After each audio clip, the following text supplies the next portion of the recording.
Selamat datang di podcast Ruang Lektor. Saya Lektor Amatir. Semoga tersampaikan dan selamat mendengarkan. Kenapa harus bacaan ini? Tobit bab 8 ayat 4b sampai 8. Sabtu tanggal 27 September 2025, saya dipercaya sahabat saya untuk membacakan bacaan pertama di dalam sakramen pernikahannya. Seperti pada umumnya, pengantin bisa memilih bacaan sesuai dengan yang diinginkan mereka. Biasanya mudah ditebak, seperti bacaan Kejadian tentang kisah penciptaan Hawa dengan tulang rusuk Adam. Namun kali ini tidak, karena kami sepelayanan di dalam lektor, jadi mungkin dia mau memilih bacaannya sendiri yang agak berbeda. Lalu saya memberikan beberapa opsi yang lumayan banyak, ada dari Kejadian, Roma, sampai ke Tobit. Entah bagaimana dia memilih Tobit, alih-alih bacaan lainnya yang lebih umum dipakai.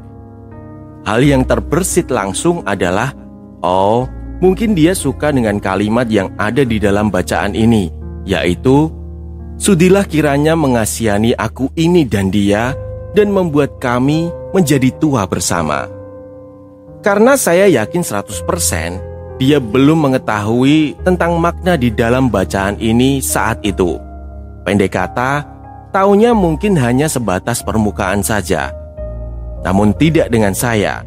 Saya harus mengenal bacaan ini terlebih dahulu agar saya mengerti apa yang akan saya bacakan kepada pengantin dan para umat nantinya. Dan yang membuat saya terkejut adalah setelah saya mulai membaca ayat-ayat sebelumnya, membaca buku tafsir bacaan Perjanjian Lama tentang kitab Tobit, terkhusus perikop itu, dan lalu menemukan alasan kenapa Tobia mengajak Sarah berdoa. Sungguh kebetulan, atau mungkin ini pesan dari Tuhan untuk kedua mempelai. Mari kita mulai dari konteks perikop ini terlebih dahulu. Konteksnya, Tobia baru saja menikah dengan Sarah, tetapi Sarah memiliki masa lalu yang kelam. 7 kali menikah, 7 suaminya meninggal pada malam pertama. Mengapa 7 suami Sarah meninggal? Apakah Sarah membunuhnya? Dalam kitab Tobit bab 3 ayat 7-17 dan Tobit bab 6 ayat 13-15 dijelaskan bahwa setiap suami Sarah mati dibunuh oleh roh jahat bernama Asmodeus pada malam pertama pernikahan. Sebelum pernikahan mereka disempurnakan, dengan kata lain, mereka belum sempat untuk berhubungan badan. Asmodeus sering ditafsirkan sebagai simbol nafsu tak terkendali yang menghancurkan pernikahan. Dalam tradisi Yahudi dan Kristen awal, Asmodeus dikenal sebagai roh jahat yang menggoda manusia pada area seksual, yang artinya setiap Sarah ingin menikah dan berkeluarga pasti berujung gagal, karena suaminya pasti mati. Seperti halnya sahabat saya, punya pasangan beberapa kali, sudah merencanakan bahkan sampai ke jenjang pernikahan, tetapi selalu kandas. Bahkan yang terakhir gagal, sudah hampir banget menikah. Apakah akan berakhir di situ saja? Sarah dengan suaminya yang meninggal, dan sahabat saya dengan lelakinya yang meninggalkannya. Kita kembali ke Tobia. Lalu apa yang dilakukan Tobia ketika menikahi Sarah? Bacaan ini dimulai ketika Tobia bangun dari tempat tidurnya dan berkata kepada Sarah untuk mengajak berdoa. Alih-alih hanya mengikuti naluri malam pertama, yaitu berhubungan badan saja, Tobia memilih menguduskan pernikahan mereka dengan berdoa agar hubungan mereka disucikan. Dan doa inilah yang membuat roh jahat itu lari. Doa mereka adalah salah satu doa pernikahan terindah di seluruh kitab suci. Tobia memuji Allah karena menciptakan manusia, laki-laki dan perempuan, dan karena rencana Allah yang menjadikan pernikahan sebagai jalan hidup. Ia berkata, "Bukan karena nafsu birahi, sekarang ku ambil saudariku ini, melainkan dengan hati yang benar." Artinya, Tobia ingin pernikahan mereka dikuduskan, bukan sekedar pemenuhan keinginan daging. Doa itu mengubah situasi spiritual. Asmodeus lari. Tobia mewakili laki-laki yang takut akan Tuhan. Berbeda dari 7 suami Sarah sebelumnya yang hanya muncul di narasi tanpa penjelasan karakter. Dalam tafsir tradisi Yahudi Kristen, Tobia adalah model suami saleh, berani, selalu berdoa, dan mempersembahkan hidupnya pada Tuhan.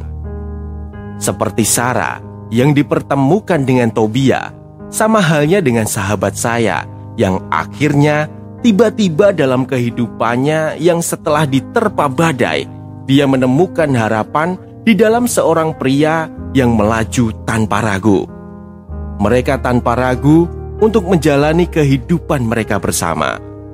Semua terasa lancar, entah perencanaan atau setiap langkah mereka, dan jarak atau apapun seperti bukan apa-apa bagi mereka. Apa yang mereka rencanakan terwujud satu persatu. Berbeda dengan lelaki-lelaki yang pernah mengecewakan sahabat saya, yang mungkin karakternya tidak akan bagus jika menjadi suami sahabat saya. Rencana yang dirancang sedemikian rupa pun gagal begitu saja. Kita menuju ke Sarah. Setelah berdoa bersama, Sarah lalu menjawab, "Amin." Sederhana, tapi syarat makna. Jawaban Sarah menunjukkan persetujuannya, iman, dan keterbukaannya pada kehendak Allah.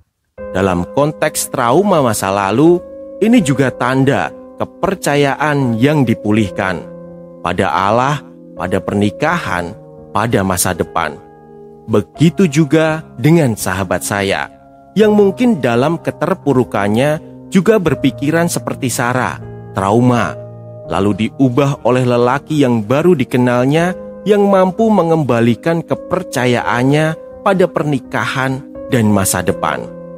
Dan pada akhirnya, di hari Sabtu 27 September 2025, mereka dipersatukan dalam sakramen pernikahan. Saya melihat bacaan ini bukan kebetulan dipilih oleh sahabat saya, tetapi Tuhan sendirilah yang menghadirkannya di tengah pesta pernikahan mereka. Seakan Tuhan berkata, pilihan bacaan ini menjadi tanda bahwa pernikahan mereka bukan hanya tentang cinta manusia, tetapi juga tentang campur tangan Allah yang nyata, serta menempatkan Tuhan terlebih dahulu sebelum yang lain. Kesatuan hati. Doa mereka menjadi simbol bahwa pernikahan bukan hanya kesatuan tubuh, tetapi kesatuan hati di hadapan Tuhan. Iman yang mengalahkan ketakutan. Mereka yang pernah mengalami kegagalan berulang kali, akhirnya bisa percaya bahwa Allah memulihkan hidupnya. Itu tadi pengalaman sahabat saya dengan bacaan sakramen perkawinannya. Bagaimana dengan kalian? Apakah kalian punya pengalaman yang unik dan terkenang dengan bacaan di sakramen perkawinan? Tulis dan mari saling berbagi di kolom komentar. Barangkali cerita kamu bisa menginspirasi orang lain yang membacanya. Untuk sahabatku dan suami, berikut saya bacakan bacaan sakramen perkawinan kalian dari Tobit bab 8 ayat 4b sampai 8, agar kalian setelah lama menikah pun akan selalu mengingat bahwa lewat bacaan ini Tuhan selalu bersama kalian. Di akhir kata, selamat atas pernikahan kalian sahabatku. Selalu berbahagia dan jadilah berkat satu sama lain. Amin. Tuhan memberkati.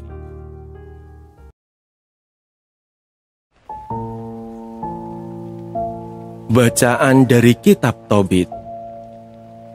Tobia berkata kepada Sarah, "Bangunlah Adinda, mari kita berdoa dan mohon kepada Tuhan kita, semoga dianugerahkannya belas kasihan serta perlindungan." Maka bangunlah Sarah, dan mereka berdua mulai berdoa dan mohon supaya mereka mendapat perlindungan. Mereka angkat doa sebagai berikut. "Terpujilah Engkau, ya Allah nenek moyang kami, dan terpujilah namamu sepanjang sekalian abad. Hendaknya sekalian langit memuji Engkau, dan juga segenap ciptaanmu untuk selama-lamanya. Engkaulah yang telah menjadikan Adam, dan baginya telah Kau buat Hawa istrinya sebagai pembantu serta penopang. Dari mereka berdua lahirlah umat manusia seluruhnya.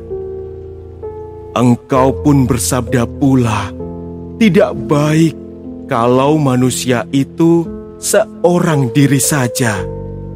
Mari kita menjadikan penolong baginya yang sepadan dengan dia. Bukan karena nafsu birahi, sekarang ku ambil saudariku ini, melainkan dengan hati yang benar.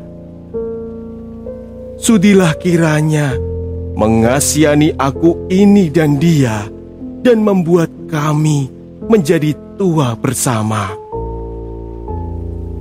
Serentak berkatalah mereka, "Amin, amin." Demikianlah sabda Tuhan.